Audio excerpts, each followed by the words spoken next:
Hello again, Mr. Bond. Today we have two stories. First story. My boyfriend expects me to give him my free car. I recently won a new compact car at a trade show raffle. It's exciting, but I already own an older car that I love and just finished paying off.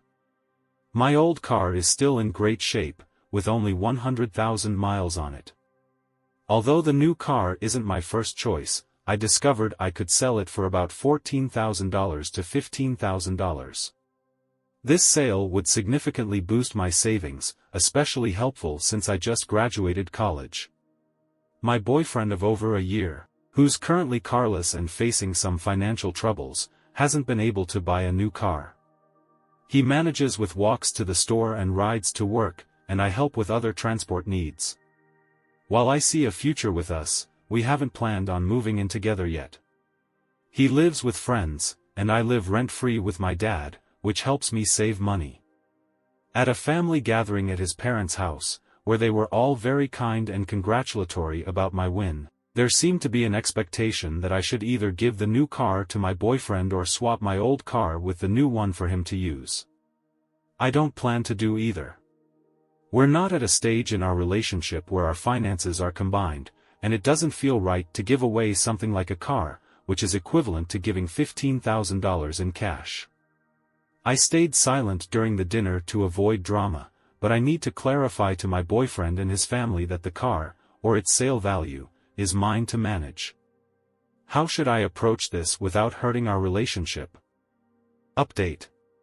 The day after the family gathering, where it was assumed I'd let my boyfriend use the new car for free, I had to handle some paperwork in the city for the car. We both were off that day, so I invited my boyfriend to join me for a city stroll and dinner afterward. On the way, he asked about the day's plans, and I explained the car's hefty tax fees, which I could cover until I sold the car, potentially for around $14,000 to $15,000.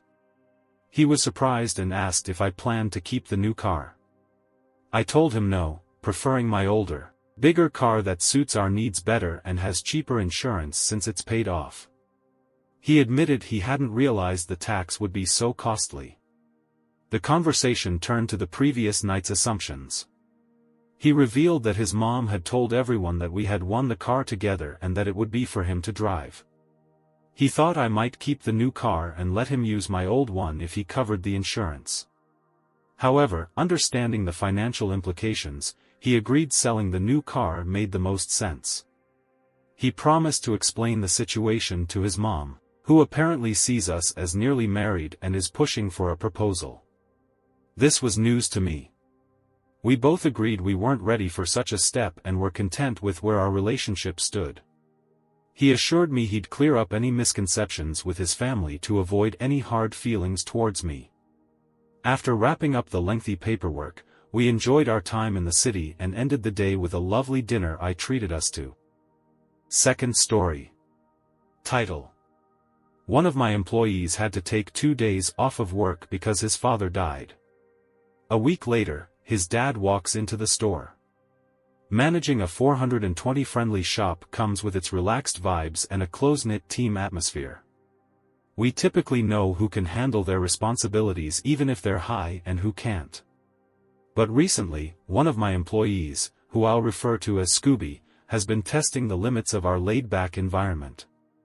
Scooby is known for his lively personality, always ready with impressions and jokes, making him a well-liked figure around here. However, his work ethic doesn't always match his entertainment value. He's been slacking off more than usual lately. One particular day, he showed up looking visibly distressed, moving slowly and barely interacting with anyone during a hectic shift. Concerned, the owner and I pulled him aside to find out what was wrong. With a somber face, he confided that his father had passed away. We were all sympathy and support, advising him to take time off as needed.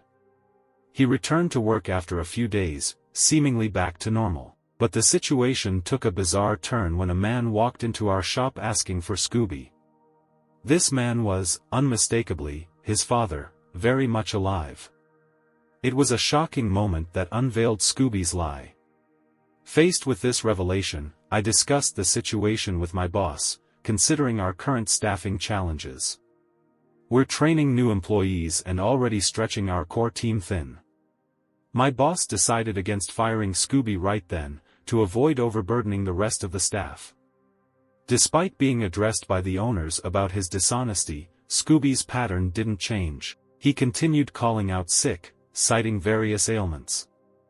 On multiple occasions, he claimed severe reactions from food allergies, yet I'd catch him eating the very foods he claimed he couldn't tolerate.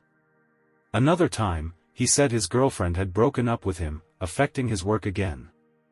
That same evening, his social media told a different story of them cuddling up together. Now, I'm at a crossroads. I struggle to believe anything Scooby says, and it's affecting my ability to manage him effectively. My boss still isn't ready to let him go, leaving me to handle the frustration of his continued deceit. It's a challenging situation, balancing the need to maintain a functional team with the demoralizing impact of one employee's lies. Update. After the debacle involving Scooby's fabricated story about his father's death, the team managed to move past their initial anger, reluctantly letting it slide. I held on to my frustration the longest but eventually had to let go too, a decision I later regretted as Scooby never admitted to his deceit. His pattern of lying persisted, especially around holiday shifts like Christmas and New Year's. He came up with excuses to avoid work, but we were clear about the consequences of not showing up. He barely made it to the Christmas shift and completely overslept for New Year's, though his absence turned out to be inconsequential as we didn't need him, and a newer employee filled in. Things escalated recently when his notoriously volatile girlfriend caught him with a coworker. The confrontation led to a dramatic scene with her trying to intercept our coworker, Sky, on the road. Sky managed to escape unharmed and vented her frustrations through a heated text to Scooby. Later, when I stopped by the store owner's place for an errand, I learned that Scooby had spun another tale. He claimed he couldn't work for a few days because his girlfriend had slashed his tires during an argument. The following morning, he called the store, his speech slurred and incoherent. He recounted a wild story of being mugged with his girlfriend after the tire-slashing incident, which conveniently would keep him from working on Valentine's Day, our busiest day. By this point, no one wanted to deal with him. This morning, everything unraveled. The store owner discovered that Scooby, using a disguised voice, had tried to covertly collect his paycheck by instructing a coworker to bring it to him. When the owner intercepted, he fled but returned shortly after with fresh scratches on his neck, which he claimed were from the mugging. The owner confronted him, and after a heart-to-heart where she expressed both her care and disillusionment with his choices, Scooby admitted to his web of lies and was finally fired. And so ends the saga of Scooby, the perpetual fabricator.